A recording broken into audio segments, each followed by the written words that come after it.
Assalamualaikum dear students, I hope you're all doing well. This is Zinia here and I welcome you all to STEM International. आज हम start करने जा रहे हैं अपनी history book 7 और इस बुक में पहला चैप्टर जिसमें we are gonna dive into it is कि Europe in its medieval state किस तरह का होता था. So without further ado, let's see कि इसको डार्क पीरियड या डार्क एज स्पेशली क्यों कहा जाता था. There might be some characteristics जो कि आज की सोसाइटी के करेक्टरिस्टिक्स से कुछ कंट्रास्ट करते हैं. वो क्या है, आइए देखते हैं. जी तो students, in the very first chapter of our history book middle ages in Europe हम रीडिंग तो करेंगे, लेकिन उससे पहले हम देख रहे हैं कि there is a particular very very very illustrative visual in front of us. जो इमेज हमें प्रोवाइडेड है और उस इमेज में हम क्या क्या देख रहे हैं कि there is a lot that is going on. There are people, एक पूरी मार्केट आपको नज़र आ रही है, वहाँ पे सेटलमेंट्स नज़र आ रही हैं, बार्टर सिस्टम आपको दिखाई दे रहा है, आर्ट्स एंड क्राफ्ट्स आपको नज़र आ रहा है यहाँ पे. उसी के साथ साथ there are some other things which are happening, जिस तरह के आप देख सकते हो in the on the very first page in somewhat at the back end. आप देख रहे हो कि एक पर्टिकुलर ब्रांच है और उसके साथ या स्टिक है, उसके साथ एक लड़के को ज़बरदस्ती बांधा जा रहा है. So and so there is a lot of violence that can be seen, but there is also a lot of social progression जो हमें यहाँ पे दिख रहा है. फिर वहाँ का ट्रैवलिंग सिस्टम भी हमें दिखाई दे रहा है. इन द नेक्स्ट इलस्ट्रेशन जो कि उसको फॉलो कर रही है, वहाँ पे हम देख रहे हैं कि there is an entire war scene in front of us और उसके अंदर there is a lot of bloodshed as well. You see many people who are dead lying there, and साथ ही साथ you see the resources being used and manipulated, right, for people's own interest. So this entire chaos जहाँ पे आपको नज़र आ रहा है कि there is disturbance, there is no particular system, social system, no political system, no economic system जो कि कोई stable तरीके से चल रहा है. This was all the middle age in the Europe, and in other words जो है वो इस particular age को dark age भी कह के रेफ़र किया जाता है. So let's dive into the concepts of the middle age in Europe, that is from 500 to 1500 CE. इस पूरे के पूरे टाइम पीरियड को हम 3 डिफरेंट पीरियड्स में डिवाइड कर सकते हैं या फेजेस में डिवाइड कर सकते हैं. The early period, the central और हाई पीरियड, या फिर the later period. Early period में क्या है? Early period is when the actual downfall of a sustained system occurred. Dark age से पहले या फिर मिडल एज से पहले वहाँ पे यूरोप के अंदर जो है वो एक रोमन एम्पायर जो था, that was surviving and thriving.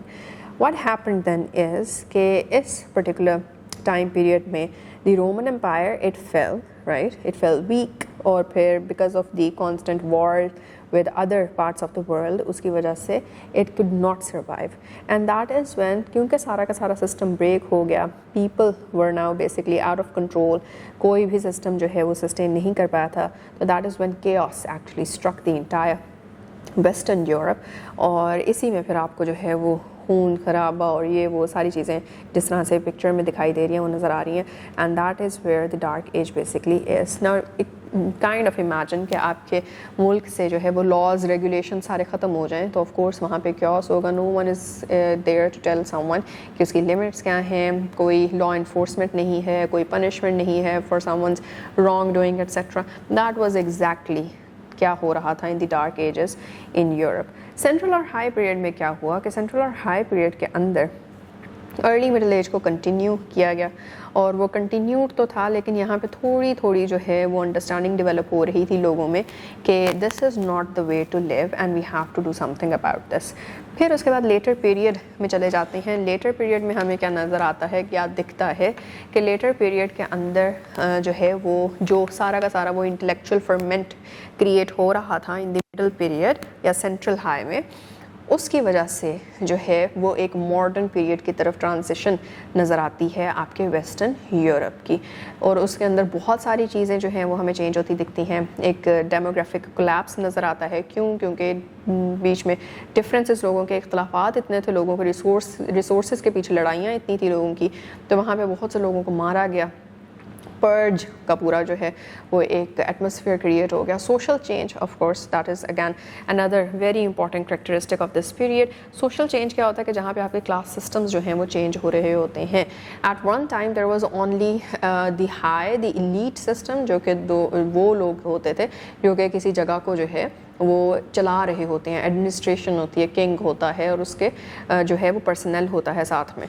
तो वो रिच पार्ट या elite part of the system होता है. और रोमन एम्पायर में भी ऐसे था. और जो बाकी थे उन लोगों के पास, जो आम इंसान था उसके पास वोट करने की भी जो है वो नहीं होती थी. मतलब वो माना नहीं जाता था कि ये वोटिंग सिस्टम का पार्ट हो सकता है ये वो वगैरह. तो काफ़ी राइट्स जो थे वो वहाँ पे एक्सप्लॉइट होते थे. सोशल चेंज जब यहाँ पे आया, जब इंटेलेक्चुअल फर्मेंट यहाँ पे बनना शुरू हुआ, that is basically where rights की बात भी होना शुरू हो गई. राइट, वॉरफेयर को ट्रांसफॉर्म किया गया कि वॉरफेयर की ज़रूरत क्या है, कब होना चाहिए, कब नहीं होना चाहिए. जो वो वॉर्स जिनकी ज़रूरत नहीं है और उनका सिर्फ नुकसान हो रहा है, उनको किस तरह से ख़त्म करना है एंड ऑल दैट. ये सारी ट्रांसफॉर्मेशन आ रही थी उस पर्टिकुलर इन्वायरमेंट के अंदर. Religious disorder is another thing. Religion के नाम के ऊपर बहुत सी चीज़ों को गलत इंटरप्रेट करके एक्सट्रीमिज़म जो था वो बहुत ज़्यादा था डार्क एजेस के अंदर.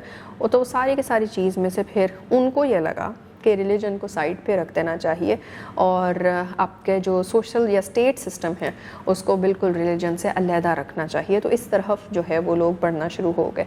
आर्ट एंड साइंस को बहुत ज़्यादा जो है वो उस टाइम पे हाइट मिली. और वो हाइट इसलिए मिली क्योंकि this was considered to be the highest form of intellectual pursuits. और साथ ही साथ फ्यूडलिज्म का जो कॉन्सेप्ट था, अगैन जो आपके सोशल स्ट्रक्चर को सिर्फ दो पर्टिकुलर क्लासेस में डिवाइड कर देता है, the very rich and the very poor. तो उसमें जो the rich ones are, they can actually also utilize the poor ones as their property. ये वाला जो relationship है between one who has a lot on their plate and the other person who is needy, and if वो जो है एक ownership के under आ जाता है of the one who is rich, तो इस टाइप ऑफ रिलेशनशिप को फ्यूडलिज्म कहते हैं. तो इस फ्यूडलिज्म को भी ख़त्म किया गया. कैरेक्टरिस्टिक्स जो मिडिल एज में आके बनते जा रहे थे, again related to every other idea जो के ऊपर हमने ट्रांसफॉर्म होते हुए देखा है, उसमें सोसाइटी और सोशल और इकोनॉमिक लाइफ जो है वो चेंज होती हुई दिखी. पावर का जो राइज़ है वो ऑफ कोर्स अब क्योंकि बिल्कुल क्योस था, कोई सोशल सिस्टम, कोई पॉलिटिकल सिस्टम, कोई इकोनॉमिक सिस्टम नहीं था, ख़त्म हो गया था. तो अगैन राइज़ ऑफ पावर की वजह से सिस्टम्स को वापस लेकर आया जा रहा था. क्रूसेड्स जो है वो एक ग्रुप स्टार्ट हो गया और क्रूसेडर्स का जो एक पूरा का पूरा कॉन्सेप्ट है वो यहाँ पे इमर्ज करता है. फिर इंटेलेक्चुअल लाइफ के बारे में हमने पहले ही ऑलरेडी बात कर ली. This is also the time जहाँ पे आपके मिलिट्री और टेक्नोलॉजिकल एडवांसमेंट्स जो हैं वो भी हमें काफ़ी ज़्यादा एब्रप्टली होती हुई दिखती हैं, इमर्ज होती हैं. क्यों? Because need is the mother of all invention. तो दिस वाज द टाइम जहाँ पे इतना केओस है कि आपको एक सिस्टम क्रिएट करने के लिए बहुत ज़्यादा इनोवेटिव होना जो था वो ज़रूरी पड़ गया था. सो नीड थी, इस वजह से एडवांसमेंट जो थी वो बहुत ही ज़्यादा क्विकली होती हुई दिखी. साथ ही साथ चर्च लाइफ अगैन, क्योंकि रिलीजियस डिसऑर्डर था तो चर्च लाइफ में भी बहुत बड़ी तब्दीली आ गई. अच्छा, मेन इवेंट्स की तरफ हम आ जाते हैं. वॉर्स और कॉन्फ्लिक्ट्स बेसिकली और ऑल ओवर. मेन इवेंट्स में हम स्टार्ट करेंगे द फॉल ऑफ रोम से, जैसे कि जिसकी वजह से डार्क एजेस के अंदर जो है बेसिकली यूरोप, वेस्टर्न यूरोप जो है वो गिर जाता है. तो रोम जो है या फिर जो रोमन एम्पायर है वो यहाँ पे ख़त्म होता है और उसकी वजह से there is a whole lot of disturbance Europe में, क्योंकि एक power vacuum create. Power vacuum क्या होता है? पावर वैक्यूम इज़ कि जब वो लोग या हेड हो किसी भी एक पर्टिकुलर ऑर्गेनाइजेशन का, वो हेड बेसिकली ये चीज़ें डिसाइड कर रहा होता है कि अदरवाइज अंडर जो उसके हैं जितने भी लोग हैं, जितनी भी चीज़ें हैं, जितने भी डिपार्टमेंट्स हैं, वो किस तरह काम करने हैं. अगर वो हेड ही वहाँ से गायब हो जाए तो फिर कौन बताएगा कि किसने क्या करना है? एवरीवन विल फील एंटाइटल्ड कि भैया मैं जो हूँ वो ये ऑर्गेनाइजेशन चला सकता हूँ. सो this is basically what power vacuum does. Head का ना होना क्रिएट्स अ पावर वैक्यूम, क्योंकि वो पावर होती है, वो अथॉरिटी होता है इंसान, तो उसका वैक्यूम क्रिएट हो जाता है, जिसकी वजह से फिर जो अदरवाइज लोग होते हैं उनमें लड़ाइयाँ वगैरह शुरू हो जाती हैं, कंपटीशन शुरू हो जाता है कि अब मैं उसकी जगह जो है वो किसी तरह से ले लूँ. So this is what happened in the entire Europe because of the fall of the Roman empire. Islam versus Christianity का पहले जो क्लैश, एक्चुअल और वेरी ह्यूज क्लैश जो स्टार्ट हुआ ऑन ग्राउंड्स, وہ یہاں سے شروع ہوتا ہے. 732 تک جو ہے موسٹلی جتنا بھی یورپ تھا دیٹ واز انڈر کرسچینٹی. اسلام جو ہے وہ وہاں پہ had taken birth in Arabia 6th century کے اندر, اور تب سے لے کے اب تک جو ہے وہ مسلمان کانکر کرتے جا رہے تھے vast areas of the land, اور یورپ تک کے جو کافی ایریا تھا وہ مسلمانوں نے کانکر کر لیا ہوا تھا. But then there was one particular portion یا پھر one particular group of the Christian flanks, اور ان کا نام ہے فرینکس. جو فرینکس پاپولیشن تھی that was the one of the only major powers in Europe جس نے مسلمانوں کی جو وہاں پہ حکومت تھی اس کے اگینسٹ لڑائی کی اور ان کو ڈیفیٹ کر دیا, اور وہاں پہ فرینکش اتھارٹی جو ہے وہ یا پھر جو رول ہے وہ اسٹیبلش کر دیا. اب اس فرینکس کے امپائر کو کیا کہتے ہیں, کیرولنجین امپائر اس کا نام ہے. کیرولنجین امپائر کا جو one of the most prominent ruler تھا اس کا نام ہے شارلمین. شارلمین جو ہے ہی واز اے بریلینٹ رولر, اور اس نے vast regions of the western Europe کو دوبارہ سے ریکنکر کر لیا. وہ ساری چیزیں جو کہ رومن امپائر کے ڈسٹرکشن کی وجہ سے, ڈیمائز کی وجہ سے جو ہے وہ ڈسٹربنس تھی یورپ میں, شارلمین نے آ کے اس ساری چیزوں کو دوبارہ سے جو ہے وہ انڈر کنٹرول لے آیا. And moreover Holy Roman Emperor کے طور پہ اس کو کراؤن بھی کر دیا گیا. کیوں کر دیا گیا؟ کیونکہ اس ٹائم پہ جو چرچ ہوتی تھی وہ بیسکلی اس اتھارٹی میں ہوتی تھی کہ وہ بتا سکے کہ کون جو ہے وہ رول کر رہے تھے. واز اے پرٹیکولر ٹرم جو کہ آپ کی بک میں نہیں ہے لیکن I am telling it to you, that is the divine right. Divine right کا مطلب یہ ہے کہ کوئی انسان کنگ اس لیے بن رہا ہے کیونکہ گاڈ ہیز گفٹڈ ہم دیٹ رائٹ کہ یہی کنگ بن سکتا ہے, اس کے علاوہ کوئی کنگ نہیں بن سکتا. تو اس پرٹیکولر کانسیپٹ کو کہتے ہیں the divine right of rule. اور وہ ڈیوائن رائٹ کون بتاتا تھا کہ کس شخص کے پاس وہ رائٹ ہے؟ وہ چرچ بتاتی تھی کہ یہ شخص ہے جو کہ پورا کا پورا کنٹری, پورا کا پورا امپائر لیڈ کر سکتا ہے ایز اے کنگ, کیونکہ اس کو رائٹ مل گیا ہے خدا سے. پھر اس کے بعد کیا ہوا؟ پھر اس کے بعد 9th سینچری میں آ کے وائکنگس کی جو ایک پوری کی پوری گروپ ہے, وائکنگس کی پاپولیشن وہ ایمرج کرتی ہے as a powerful group, pressure group, right. اور وہ 11th سینچری تک جو ہے وہ بار جگہ جگہ پہ جو ہے وہ جا کے کائنڈ آف وارز اسٹارٹ کر دیتی ہے. دے ور نون ٹو بی وارریئر پیپل. بہت سے ایریاز آف یورپ جا کے وہاں پہ ریڈ کرتے تھے, ریڈ کر کے وہاں سے جو ہے وہ آف کورس جسے کہتے ہیں کلیکٹنگ لوٹ, رائٹ. لوٹ کیا ہوتی ہے؟ لوٹ از بیسکلی آپ کہیں پہ جا کے وار کرتے ہیں, اسکوانڈ کرتے ہیں, آپ کہیں پہ جا کے جو ہے وہ پلنڈر کرتے ہیں, اور پھر اس کے بعد وار کے اینڈ کے اوپر جو وہاں پہ ریسورسز لوگوں کے بچ جاتے ہیں وچ ووڈ انکلیوڈ پیسہ, کھانا, سو اینڈ سو, وہ ساری چیزیں آپ اکٹھی کر کے اپنے امپائر میں لے جاتے ہو تاکہ آپ اپنے امپائر کو بلڈ کر سکو, right. So this is what these Vikings use to do. اور وائکنگس کا اوریجن کہاں سے ہوا تھا؟ From a place known as Scandinavia. اچھا جی, اس کے بعد پھر کیا ہوا کہ 2 سینچریز تک وہ اٹیک کرتے رہے, اور ایون بائزنٹائن امپائر اور رشیا تک, جو Russia is considered to be the part of Europe if you know, right. Half of it lies in Asia, but Russia is majorly considered to be part of the Europe. تو اس طرح سے جو ہے یہ link create ہوتا ہے. So Vikings use to basically do what they used to keep on raiding various areas of Europe including Russia as well. اس کے بعد آ جاتے ہیں جی Alfred the Great. Alfred the Great کون ہیں؟ وہ انگلینڈ کے کنگ بنتے ہیں 871 میں. پہلے ایسے کنگ جنہوں نے یونائٹڈ انگلینڈ پہ, جب رومن امپائر فال کیا تو اس کے بعد آف کورس وہاں پہ جو ہے وہ کیوس کریٹ ہوا, لوگوں میں آپس میں کنسنسس نہیں بن پایا کہ اب کنگ کون بنے گا. So that was the time جہاں پہ ایک particular kind of trend create ہو گیا کہ لوگ آپس میں یونائٹڈ نہیں رہے. جس کا بس چلا اس نے اپنی علیحدہ چھوٹی سی کنٹری بنا لی. یہی مسئلہ انگلینڈ میں بھی تھا. انگلینڈ بھی چھوٹے چھوٹے ایریاز میں ڈیوائڈیڈ تھا اور ہر ایریا کا اپنا کوئی کنگ تھا. الفریڈ دی گریٹ وہ پہلا کنگ تھا جس نے سارے انگلینڈ کے جتنے بھی یہ پورشنز تھے ان سب کو یونائٹ کر کے پورے انگلینڈ کے اوپر جو ہے وہ اپنا رول کیا تھا. اور یہاں سے مونارکیکل رول جو ہے وہ کریٹ ہوا. مونارکیکل رول ہوتا ہے کہ انگلینڈ میں اب دوبارہ سے ایک کنگ جو ہے وہ آ جاتا ہے ٹو رول. और यही वो किंग है जिसने वाइकिंग्स को भी जो है वो मात दे दी। And then we come towards Otto the Great. Otto the Great जो है वो जनाब आपका शारलमान के बाद one of the most important rulers है, और उसको फिर जिस तरह से शारलमान को जो है वो होली रोमन एम्परर का खिताब मिला था, क्राउन मिला था, उसी तरह से ओटो द ग्रेट को मिला। और this basically comes from, revise करें तो ये फ्रैंकिश रूलर है ओटो द ग्रेट, ठीक है। ओटो ने क्या किया था, इम्पेरियल अथॉरिटी को जो है वो स्ट्रेंथन कर दिया against the authority of church, क्योंकि शारलमान को तो चर्च ने कहा था ना कि इसके पास डिवाइन राइट है किंग बनने का।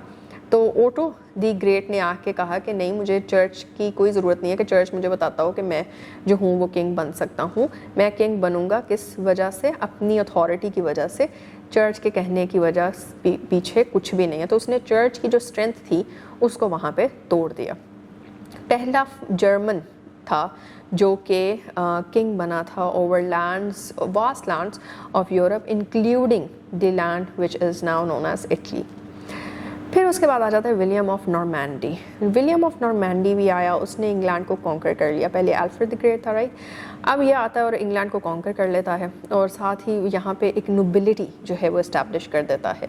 नोबिलिटी इस्टेब्लिश करने के बाद वो नोबिलिटी किस तरह की थी, वो एक फ्रेंच नॉर्मन नोबिलिटी थी। इट वाजंट दी कि इंग्लैंड की नोबिलिटी है, वो फ्रेंच और नॉर्मन नोबिलिटी आ रही है। अब ये डिफरेंट एथिक्स हैं और डिफरेंट सिविलाइजेशंस हैं और डिफरेंट ये नेशंस हैं, अपनी अपनी वो जो छोटे छोटे डिविजन्स हुई थी ना, उधर से जो आता है ओके वो लड़ाई करता है, लड़ाई करके अगर वो जीत जाता है तो वो अपनी अथॉरिटी क्रिएट कर लेता है। This is exactly what is happening over here.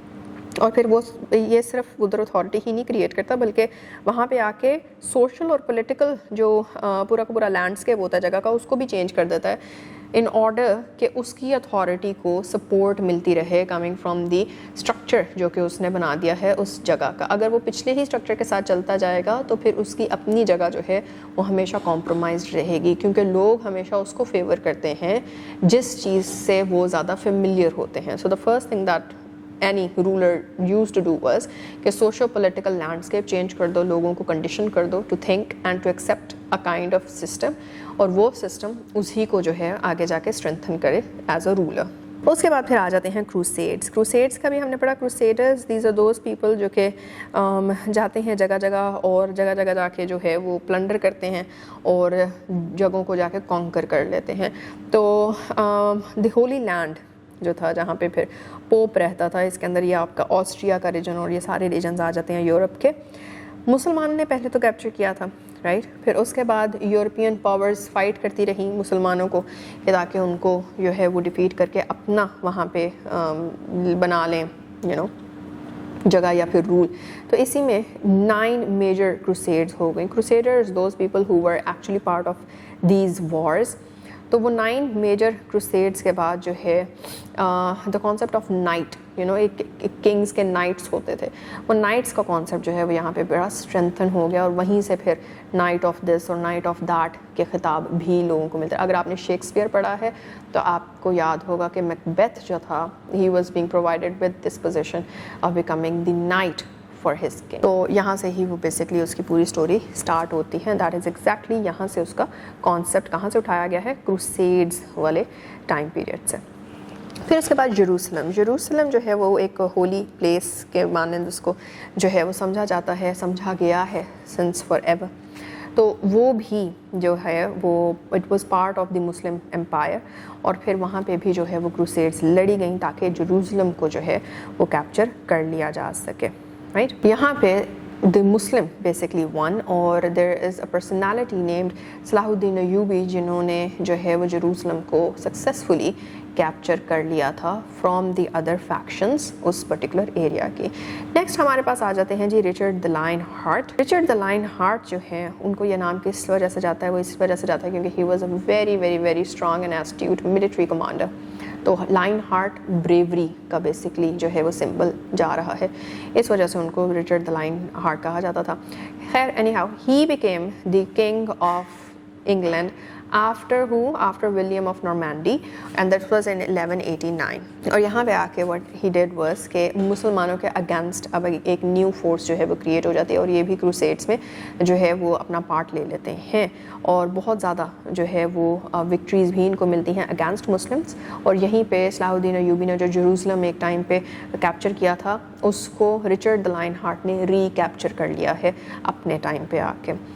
اور پھر اس کے بعد جناب سب سے بڑا چینج آتا ہے آپ کے یورپ کے اندر، اینڈ دیٹ از کہ فیوڈلزم اور یہ ساری کروسیڈس اور اس طرح کے اسٹرکچر سے اب ڈیموکریٹک ویلیوز جو ہیں وہ یورپ میں بننا شروع ہوں گی for the very first time. جی تو بچوں ابھی تک ہم نے کیا کچھ کور کر لیا ہے؟ ہم نے کور کیا ہے کہ کس طرح سے the dark period it self جو ہے وہ 3 ڈفرینٹ فیزز میں ڈیوائڈیڈ تھا. مور اوور کیوں تھا divided? There were some changes which were happening right. اس کے علاوہ وائکنگس کا پرٹیکولر ایک سگنیفیکنٹ رول اس ٹائم پیریڈ میں، اور پھر کرسچینٹی ورسز اسلام کی کیا ایک ڈائنامکس جو ہے وہ چلتی جا رہی تھی. So it's very much hoped here from my side کہ آپ اس کو پڑھیں گے، ریوائز کریں گے، اور اس سے ریلیٹڈ اور بھی بہت کچھ جو ہے وہ ایکسپلور کر لیں گے. And now we are gonna meet in the next video میں the next part of this particular chapter. Till then take care. اللہ حافظ.